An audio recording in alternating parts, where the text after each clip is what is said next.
Hi and welcome back. So if you watched my last biological age test video, you'll know that I've now reduced my biological age from 60 years and 11 months, around 61 years, all the way down to 47. Now this obviously didn't happen overnight, and it wasn't a smooth downward trajectory when it came to my biological age. It was a series of measured interventions that were tracked and then adjusted against every 3 months. In this video, I'm going to go through the steps that I took that have led me to a biological age that's now 13 years younger than my chronological age. Now, this should hopefully help those who are just starting on their longevity experiment, and also those who are in the middle of it and may want a quick boost with something that I've learned.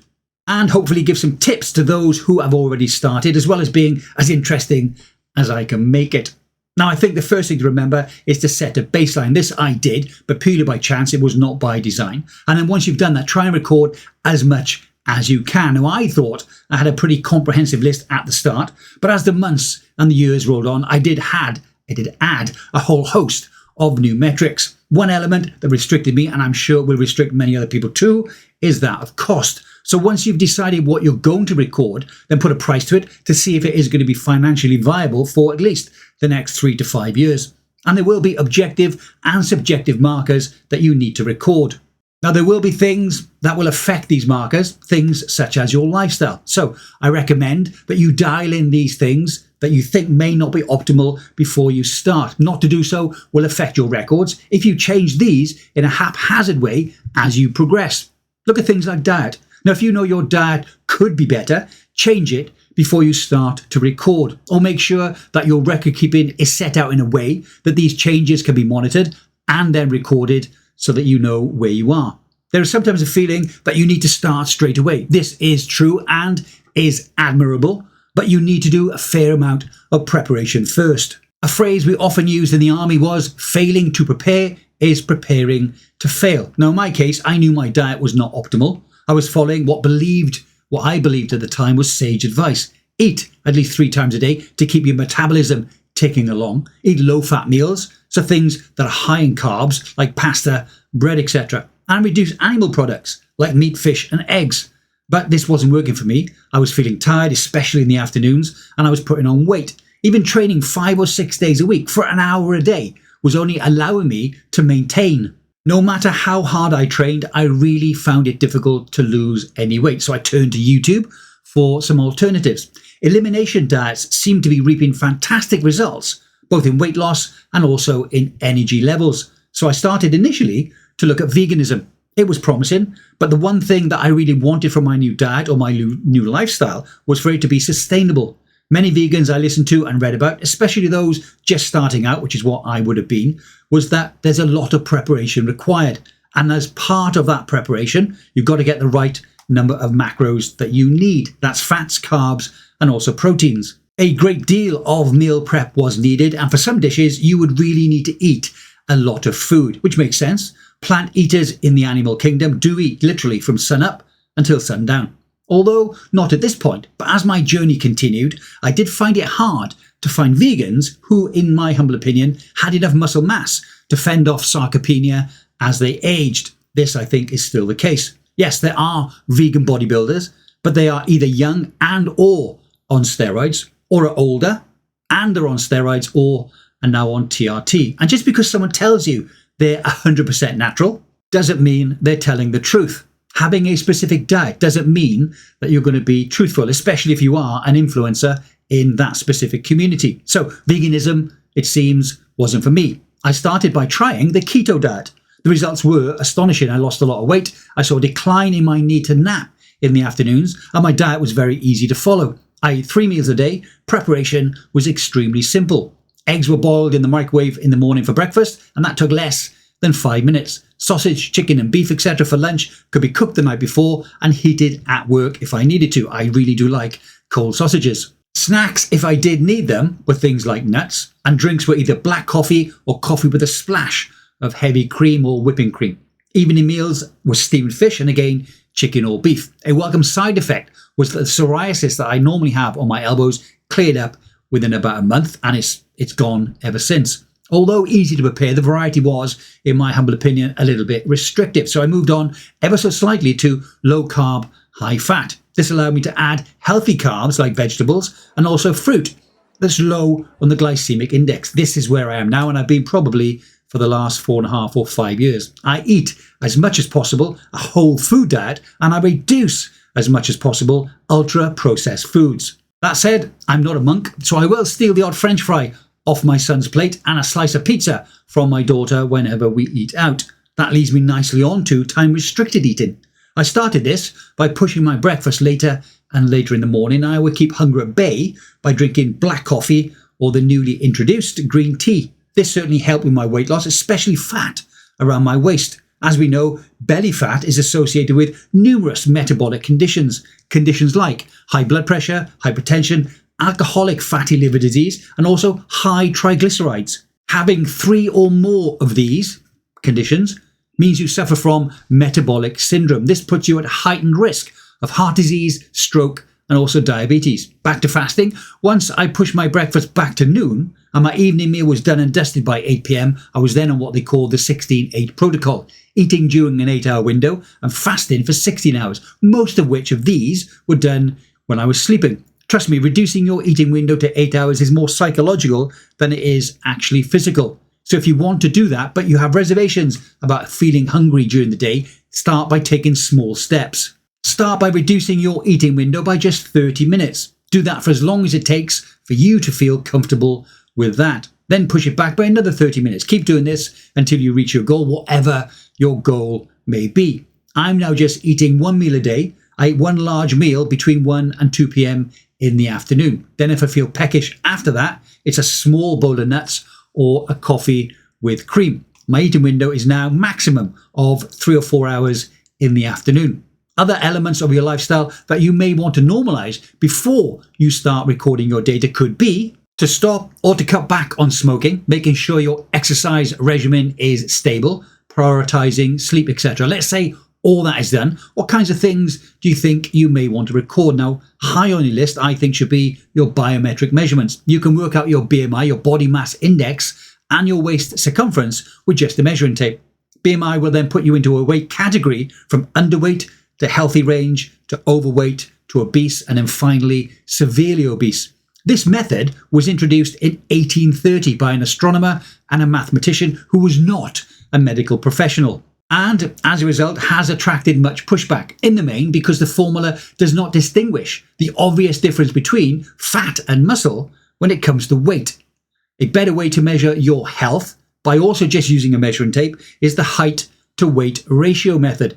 This is a gradient, but healthy is defined as someone whose waist circumference is at least half of their height. So if you're 5'9", that's 69 inches, your waist should be at least half that, so 34.5 inches or less. It's very easy to do, so why not give it a go? Obviously, after this video is finished. Other biometric measurements will require some kind of equipment and therefore some kind of extra cost. Most people should have access to the basic weighing scale so you can measure your total body weight. But to measure other elements, you're going to need access to a specialized scale. Cost is obviously going to play a role here. The more expensive the scale, the more measurements that can be taken, and possibly the more accurate those measurements are.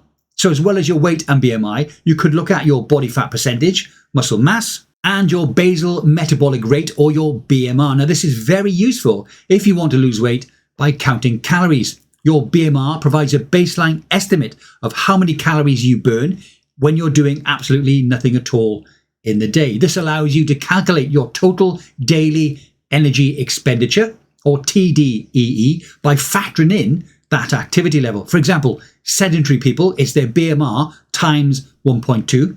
If you have light activity during the day, it's your BMR times 1.375. If your activity is moderate, BMR times 1.55. And for very, very active people, it's BMR times 1.725. So, for example, let's assume your BMR was 1,550 and you think your activity is at the moderate level. Your TDEE would be 2,402.5 calories. For simplicity, let's call that 2,400 calories a day. That's your TDEE. Once you know what that is, you can then create a calorie deficit, and this is key to fat loss. A common method is by subtracting, to start with, say 500 to 1,000 calories per day from your TDEE for a weight loss of between 1 and 2 pounds per week. That said, not all calories are created the same. Whole food calories will make it a lot easier to handle that deficit. They'll keep you fuller for longer. Now, an extreme example would be eating 2,000 calories by way of steak, potatoes and eggs will be much easier to handle than eating, say, 2,000 calories of donuts. Another great predictor or proxy for longevity is grip strength. To do this correctly, you're going to need a dynamometer. This is mine. Now, grip strength is a reliable indicator of total body muscle strength because it correlates strongly with both upper and lower body performance. Studies have shown that individuals with higher grip strength typically demonstrate better functional fitness and also mobility. Research consistently links stronger grip strength to low mortality risk, independent of age, sex, and also body mass. It serves as a simple but powerful biomarker of biological aging and also systemic health. One thing that you must have is an overall plan, a goal, or an aim. The reason that you really want to change. Now, it can be more than one thing. It could be to lose overall weight, to slow biological aging, to get stronger, to add more lean muscle mass, to lose belly fat, to run further, to run faster, or anything that you think is going to be achievable. And remember, plans can change. Initially, mine was to lose weight and to get back the muscle mass that I'd lost. That then changed into extending my health span. And now reducing my biological age is also something that I'm really trying to do, whilst also still looking to extend my health span. So now you know what you want to do. You have to decide how you're going to do it. Now, one of the coaching models I like to use, especially with my longevity clients, is the GROW model. Now, the G stands for goal. So for this example, let's say you want to lose body fat. The R, that stands for reality. So what's the current situation? What is your personal reality? Let's say you're 5'9" and your waist should be then half of that. So you should have a waist of 34.5 inches. Let's say your waist is 38 inches. So you have to lose at least 3.5 inches from around your waist. I'm guessing for some of you, this is quite relatable. Now, the O in GROW stands for options. So this is what you may be able to do. Here you identify possible actions that could help you to achieve your goal. Now, it's a good idea to write each of these down and then next to it, write down a list of pros and cons. There are no wrong ideas here. One option at one end of the scale could be do something as severe as a 30-day water fast. On the other end, you could switch to a whole food diet, eat more lean proteins and high fiber foods like vegetables, legumes, and whole grains to increase satiety and reduce overall calorie intake. You could also start doing some exercises. You could combine resistance training with high intensity interval training, HIIT, to burn visceral fat and build lean muscle, which increases your resting metabolism. You could do it alone, you can employ a personal trainer, or you could start a CrossFit class. You could try to manage stress effectively. Chronic stress raises cortisol, which is linked strongly to increased abdominal fat. You can incorporate stress management strategies like deep breathing, mindfulness, or physical activity. You get the idea. Write down as many options as you can think of. Then we move on to the W in GROW. W stands for will or the way forward. What will you really do? This final step commits to specific actions and sets accountability, which are going to be followed through on. You also need to be realistic. You can't really do a 30-day water fast and take up CrossFit at the same time. You will certainly lose weight, but then all corpses do. I know that some longevity consultants say that you should use SMART methods for setting goals or targets, but in my humble opinion, this is great, but it falls down when it comes to setting a timeline. If I set any timelines for my experiment, they would all have failed. Now you know what you're going to do and how you're going to do it. You need to set a start date. Don't wait for the new year. And if I had to start my experiment again, it wouldn't be on my birthday, which was the 22nd of the month. I would start it on the 1st of the month, but it is obviously entirely up to you. Then you need to record everything. As your experiment progresses, you will change things, tweaks to your diet, exercise protocol, sleep conventions, and the like. I'm now 6 years into my experiment, and I can't remember what I did in January of last year, let alone what I did with regard to starting a supplement or increasing a dose 5 years ago. There is no one ideal longevity diet. There is no one specific longevity exercise routine, and there is no one supplement protocol that is right for everyone. Nobody knows, not the MDs, not the PhDs. That's why you need to do your own research. And what works for me may not necessarily work for you. longevity science or geroscience isn't set. And a lot of the science, especially the stuff that comes out of the USA, looks like it's designed to actually keep us sick. If it is designed to make us healthy, it certainly isn't working, especially when you look at cardiovascular disease, cancer rates, obesity rates, and average life expectancy, and so on. Before I started this experiment, I thought science was simple. It was science. It was either yes or no. It isn't. There is corruption and there is a lot of bias. Healthcare is a business. There's no money to be made from healthy people. There's no money to be made from dead people, but there is a ton of cash to be made from sick people and keeping them sick. It's the holy grail of what people call passive income. People or patients keep turning up month after month, year after year, just to get their repeat prescription drugs. Let's now move on to exercise. Now, if you follow the channel for any length of time, you probably know I served for 24 years in the British Army. Now, obviously, during this time, I had no choice. I had to keep fit.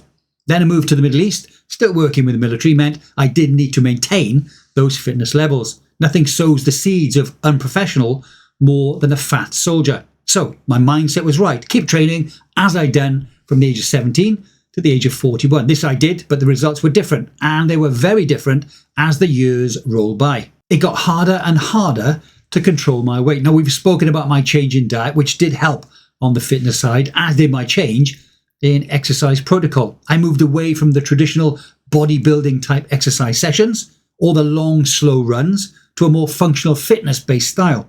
More strength training, which is different to just wanting to build muscle. And as opposed to longer, slower runs and bike rides, I moved to a more HIIT, that's high intensity interval training, way of getting my cardiovascular exercise in. Now, I've always preferred to get things done as efficiently and as quickly as possible. So the 30-minute CrossFit session certainly trumped the 1 hour bike ride or the 1 hour run. The gym that I go to now doesn't have enough space for CrossFit type exercises. So I do resistance training Monday, Wednesday and Friday. And I do a 40 to 50 minute run on Tuesdays. But the return leg is me sprinting and walking pretty much all the way home. You'll know again if you subscribe to the channel, I post my heart rate stats after these runs, and it certainly does get me into the VO2 max range. Again, if you follow the channel, you'll know that we're building a commercial gym that will have a dedicated CrossFit type metabolic conditioning area. This will have metabolic conditioning type equipment, things like wall balls, slam balls, battle ropes, assault bikes, rowing machines, ski ergs, kettlebells, skipping ropes, and a climbing rope too. And we hope to introduce small group training sessions as well. Once the gym is open, my fitness protocol will go back to the CrossFit type sessions with a warm-up and then resistance and strength training. That will then be followed by a workout of the day WOD type session to finish off. Now, I do intend to record some of these sessions and then post them on the channel. If nothing else, it's going to give you a good laugh. Let's move on now from fitness to sleep. One of the things I was blissfully unaware of was that my sleep, especially my deep sleep, was absolutely atrocious. Then I bought my first fitness tracker. That was my Mi Band 4. Along with this and my terrible scores came a period of research. The more I learnt, the more I worried. Everything about my sleep protocol was wrong. Now, I won't tell you what I was doing wrong, but I will share with you what I did to double my deep sleep and to increase my overall sleep to now between 7 and 8 hours per night. Now, the research phase was a massive eye-opener for me. Here I learned that deep sleep has an ancient healing power to clear waste from the brain. It's our body's way of taking out the trash. This waste clearance does occur during the day, but it's much, much better when we are sleeping. This waste potentially includes lots of toxic proteins. And if allowed to build up, these can lead to neurodegenerative diseases like Alzheimer's and Parkinson's. This screenshot from my video doubling my deep sleep shows that my deep sleep was 8% and 17% of my overall total. But having experimented with different techniques, I was then able to increase that to over 25% and in some cases over 40%. Again, if you subscribe to the channel, you will know I do regularly post my sleep scores and I'm still recording very similar results. Now, the first thing I tried to do was installing smart lights. With these installed, I was able to change the colour from white to red about 2 hours before I went to bed. This change mimics the sun going down and helps to switch off cortisol. Cortisol is a steroid hormone that's often called the stress hormone. Exposure to bright artificial light at night can disrupt natural cortisol rhythms, which can impair sleep and also promotes chronic stress. That's something we certainly don't want. As well as switching off cortisol, the change in light also switches the hormone melatonin on. Melatonin levels begin to rise as the evening progresses and it gets darker and darker. This signals your body that it's time to wind down and to prepare for sleep. It helps to lower your alertness, reduces body temperature slightly, and promotes the feelings of drowsiness. Cortisol and melatonin are inversely related. This means as one goes up, the other one should go down. Now, if cortisol remains elevated at night, it can suppress or delay the release of melatonin, making it harder to fall asleep and also to stay asleep too. Now, I did track my sleep patterns with the addition of these red lights, and they didn't seem to make that much difference. Now, I found similar results by not using bright overhead lights as well. Now, I only use low-level side lights in the lounge and in the bedroom after 7 p.m. Now, this may be different for you, so I do suggest recording all your sleep scores as you change your nighttime habits. Now, there were two things that did positively affect my overall and my deep sleep. The first of these was temperature. Following the advice of Dr. Matthew Walker, I made sure that my bedroom was at least 3 or 4 degrees centigrade lower than the temperature in the lounge. Also, taking a hot shower before jumping into bed also helps lower your body's core temperature. And the second was to change the light in the bedroom. We bought and hung a set of blackout curtains, and any devices that had white light, like the AC units, were taped over. This can be expensive, buying blackout curtains, and if this is the case, you could look into wearing a sleep mask. Now, I still do use a sleep mask when we sleep away from home.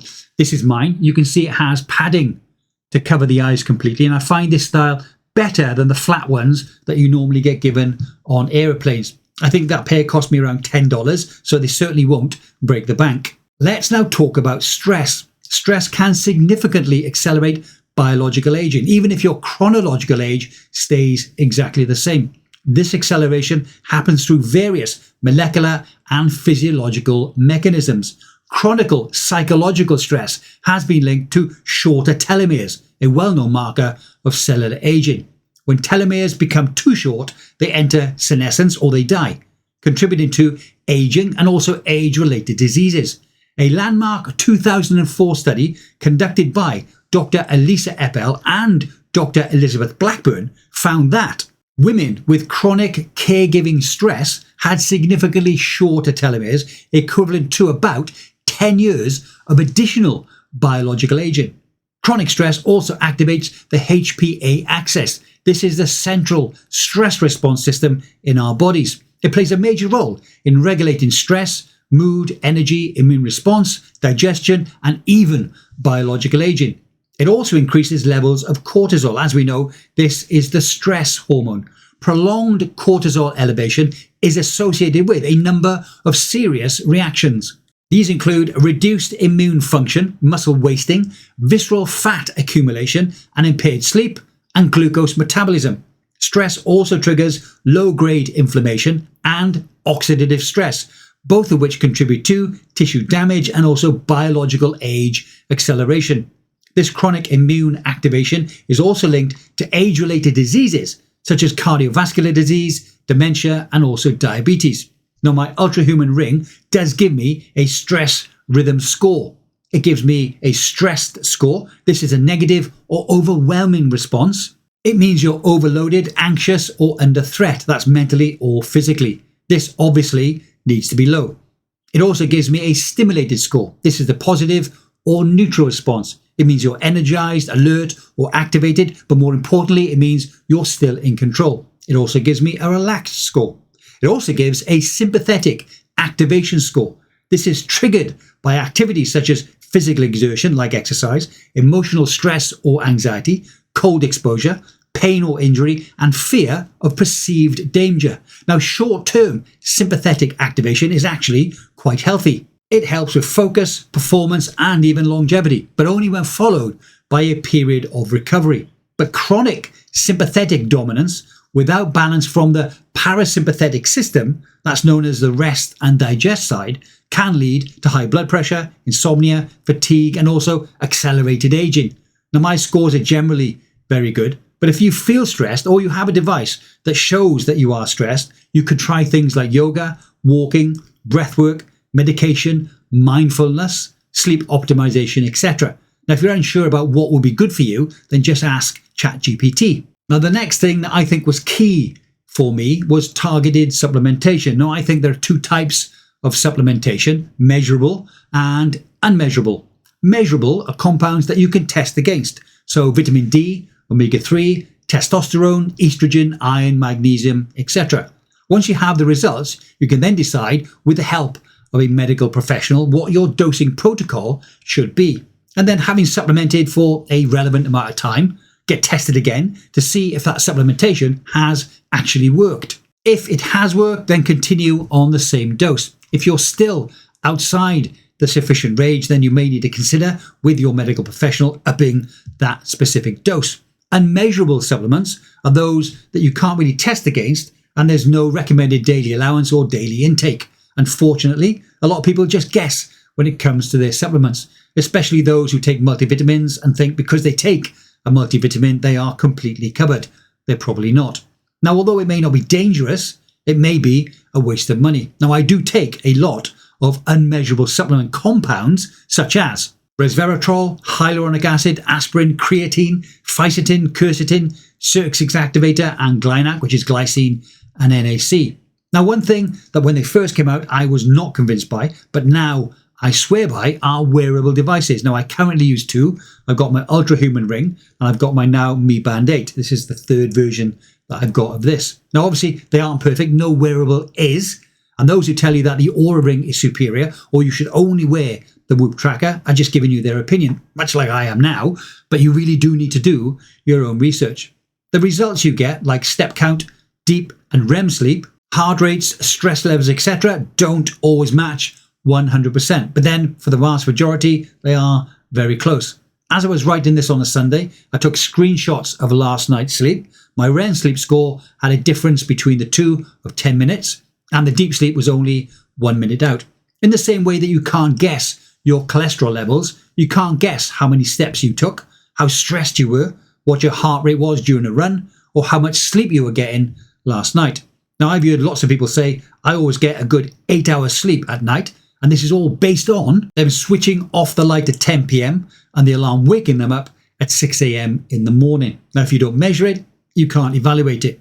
This is the method I used to slowly bring down my biological age. It was a method I used to pinpoint the reason that in May of 2023, my biological age shot up 9 years, from 49 to 58 when I was just 59. And having established that reason, I was able to watch it drop again back down to 52 when I tested it 3 months later.